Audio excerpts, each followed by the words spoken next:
In the midst of Kodak price hikes, I found myself naturally turning to shoot more black and white film.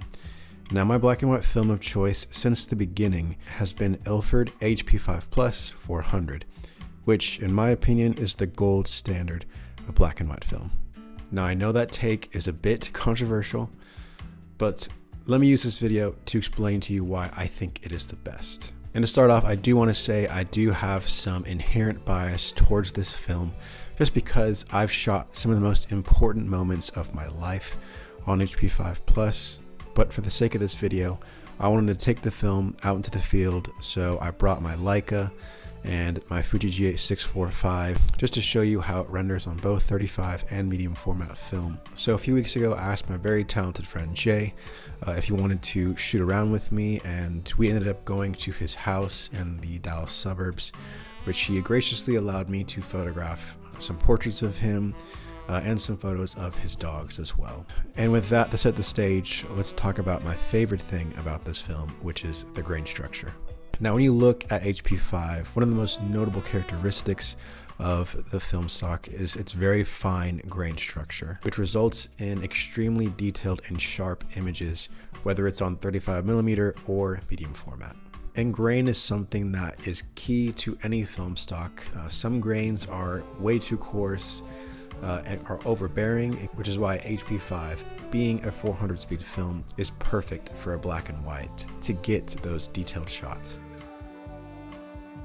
Now, something that I've come to learn over the past few years as the volume of film that I've used has increased is the question whether you should shoot film at box speed or overexpose it by a stop or two. Now, this question is especially true when you're using color film, particularly any of the Kodak portrait films like Portrait 800 or Portrait 400, because when you overexpose, you are able to get those beautiful pastel colors that are so sought after, which is why people use the Kodak Portrait film stocks over other film stocks. And while generally speaking, overexposing black and white film is something that I do practice, with HP5, I've found that overexposing it is not really necessary. And this is because HP5 tends to render the highlights very bright and produces an image that is not very contrasty to begin with.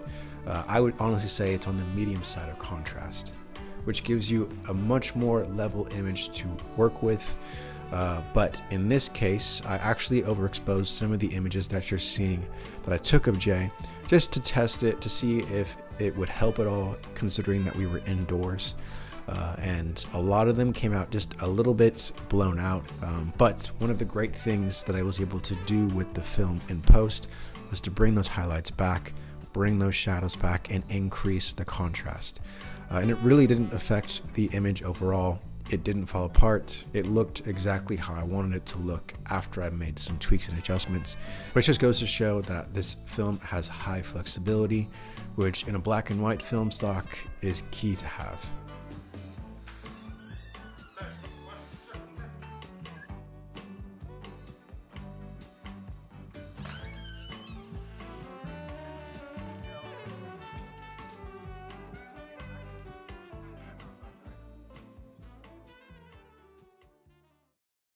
Now, I've shot with a variety of different black and white film stocks, including Tri-X, the Cinesto black and white film, and other Ilford black and white film stocks.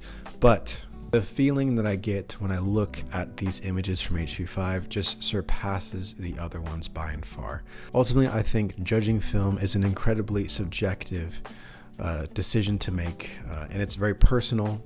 I just happen to think that HP5 is the gold standard because of how even and balanced an image that it creates, and which allows you to do things like push it, pull it, overexpose it if you want to, even underexpose it a little bit, and have that flexibility to get an image that you'll like at the very end.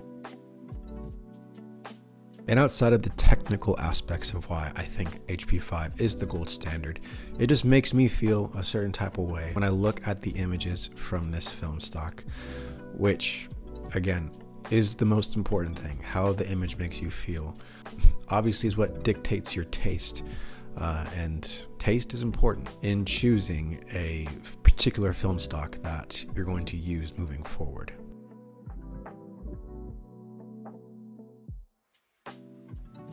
Now, a question that I've been asking myself recently is, will black and white film dominate in 2023 and beyond?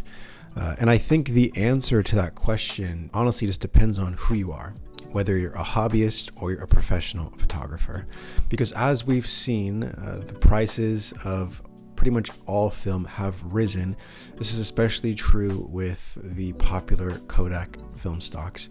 And that's just driven by the overall popularity of film in the mainstream and with hobbyists. And if I'm being honest, it allows the professionals to be able to charge more for it, which, if you're a professional, more power to you.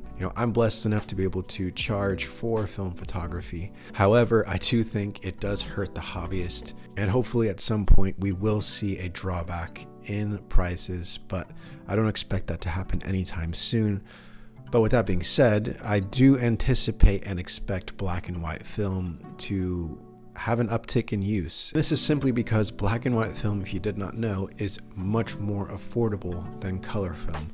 I believe Portrait 800 right now is like $21, $22, and HP5 is selling anywhere from like $7 to $12. So it's about half the price, if not less than half the price. And one of the things that I've seen that has intrigued me a lot is creators like Taylor Pendleton, who is known by Graincheck on YouTube, who's embarking on a 365-day black and white film challenge, which just goes to show when you have people like her and other people, I'm sure, using black and white film more prevalently, whether it is for a creative challenge or just simply because it is more cost effective to use, that there's going to be an uptick in the use of black and white film overall, which in my opinion is a good thing, because the look you get from black and white film just cannot be emulated in any way, if you ask me. And it does challenge you creatively to think outside the box, to think differently in how you shoot subjects, whether it is a person or a landscape,